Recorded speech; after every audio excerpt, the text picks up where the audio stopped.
C'est face aux futurs enjeux de la redynamisation et révolution du bien-être social des Gabonais que le natif de Wollentem, Bruno Ndomintia, homme de Dieu, converti en politicien incontournable depuis environ 10 ans, ne cesse de tracer le cap de la réappropriation du Gabon à travers ses prises de position.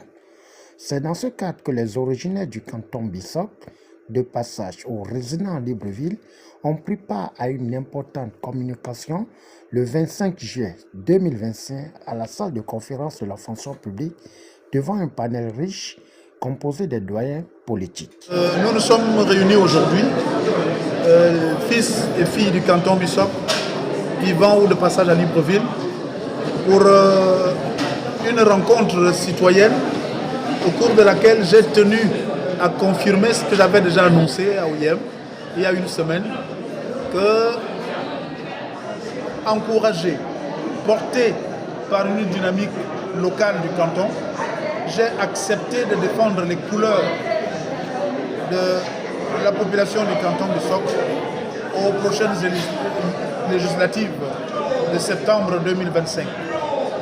J'entends porter cette candidature pour marquer la rupture, acter la libération du canton, celle-là que les militaires nous ont apportée le 30 août, mais qui tarde à être effective parce que tout simplement le canton succombe encore sous un poids mystique qui nous enfonce dans les ténèbres.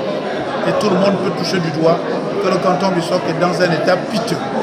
Il est donc temps de se mobiliser pour faire autrement. Et lorsque je serai élu aux législatives, il m'est difficile de le décliner pour l'instant parce que nous ne sommes pas encore en campagne et la loi électorale risque de me frapper parce que tout simplement j'aurais commencé la campagne avant le temps. Mais ce qui est certain, c'est qu'annoncer la libération du canton Bissok, c'est parce que nous voulons faire les choses autrement. Je crois que le Gabon de nos rêves a besoin justement de vivre de façon réelle et concrète, non seulement une nouvelle offre politique, mais également des hommes politiques nouveaux, capables de porter justement et d'incarner cette nouvelle espérance.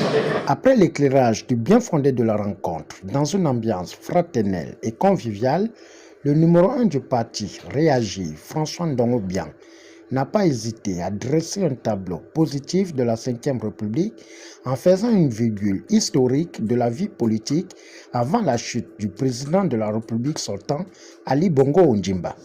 Bruno Ndomintia m'a introduit en politique.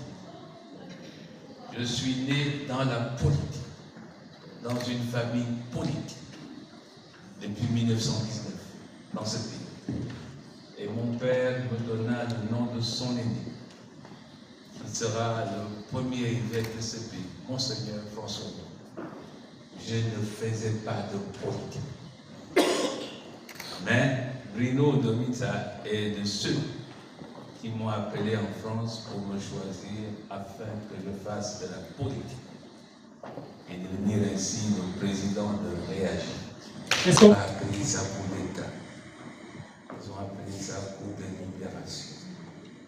En fait, ils ne vous le disent pas.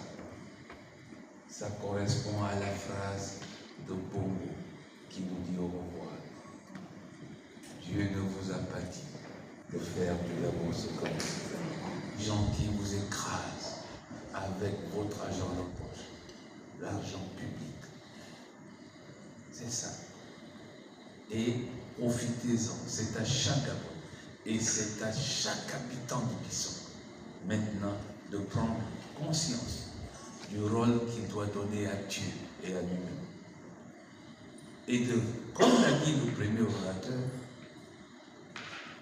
de ne pas voter par rapport à ce que l'on vous présente comme mystification, de voter les êtres, ceux-là qui ont une traçabilité. Et je le dis souvent au Ligingama, ils ont eu un acte de naissance pendant 3 ans. Nous notons que cette rencontre a permis à Bruno Ndomintia de prendre le pouls de la population en les invitant de se faire enrôler avant le virage de la conquête des suffrages. Au finish, la pierre angulaire de l'événement compte jouer un rôle prépondérant en positionnant le parti politique Réagi, soutien indéfectible de la vision du président de la République et chef du gouvernement, Brice Clotaire Oligui Nguema.